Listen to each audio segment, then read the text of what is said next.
Welcome everybody to the channel Y&R Unfiltered as we talk raw, real, and packed with opinions on all things Genoa City. All right, my beautiful, messy drama lovers, let's break down today's episode of The Young and the Restless because, honey, Genoa City was serving tension, tears, and just the right amount of side-eye. Is Kyle and Summer a little too cozy?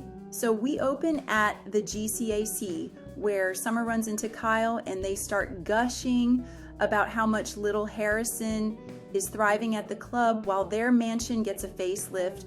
Cute, right? But then the convo takes a sharp left into Phyllis territory, and Summer is all in her feelings because her mama has been way too quiet. Now let's be real, Phyllis being silent, that's about as likely as Victor deciding to take up knitting. Kyle plays the supportive ex, and just as he's got his arms wrapped around Summer, guess who walks in? Ding, ding, ding. Claire, Kyle's current flame and the queen of perfectly timed interruptions.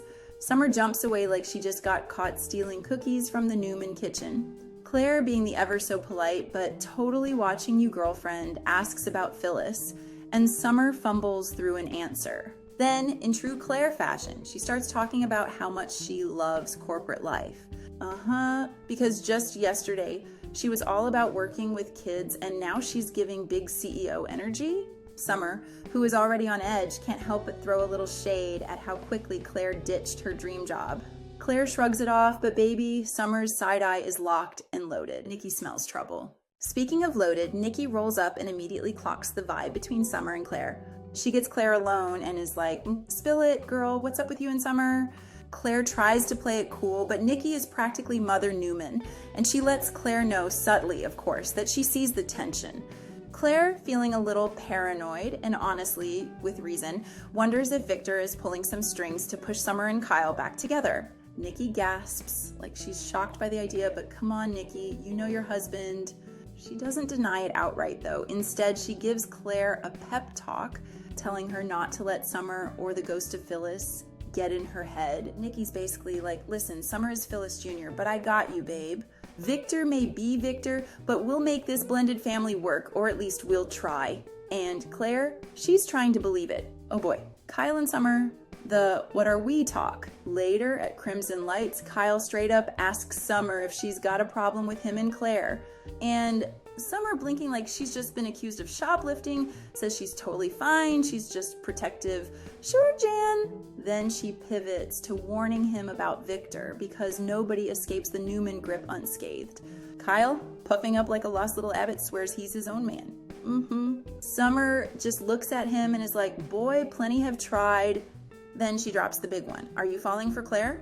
And Kyle, like a man who just realized he left the oven on, stumbles over his answer. Not yet, but maybe. Summer's face is a whole mood. Devon versus Damian, trust issues galore. Meanwhile, across town, Damian finally meets Devon, and let me tell you, this was not a warm welcome. Lily introduces them, and before Damian can even take a sip of coffee, Devon is already grilling him like a well-done steak. Turns out Devon knows Damian has been fronting about his business empire. And Lily, oh, she had him investigated. Because, duh, that's how the Newmans and the Abbotts roll. Damian tries to spin it, saying he was just being cautious, but Devon is not buying it. Devon is basically like, cool story, bro, but why are you really here? Damian insists he has no secret agenda, just an existential crisis because his whole life was a lie.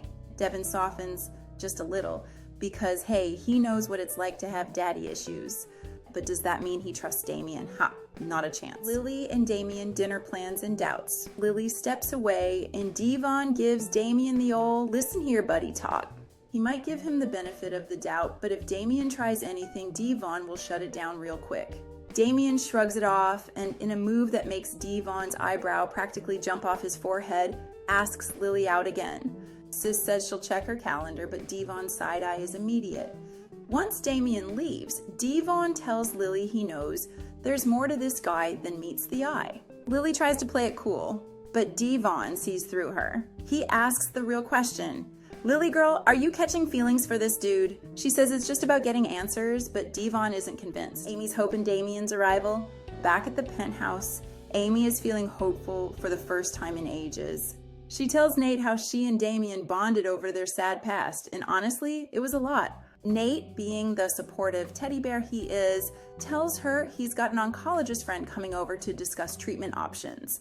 Then ding dong, guess who? Damian. He hugs his mom and invites her to lunch, but she's like, nah, sweetie, cancer doctor first. Damian respects that, and for the first time, they all actually look like a family. Dr. Kelly arrives and the guys step out, leaving Amy to discuss her future. And just like that, we wrap up another messy, emotional, and drama-packed day in Genoa City. Will Claire hold her ground against Summer? Is Damian playing everybody? And will Victor actually sit this one out? Spoiler, probably not. That's it for today's recap. Catch you next time where we'll break down every side-eye, smirk, and scandal. Like, comment, and subscribe to the channel. And stay fabulous, my drama-loving darlings.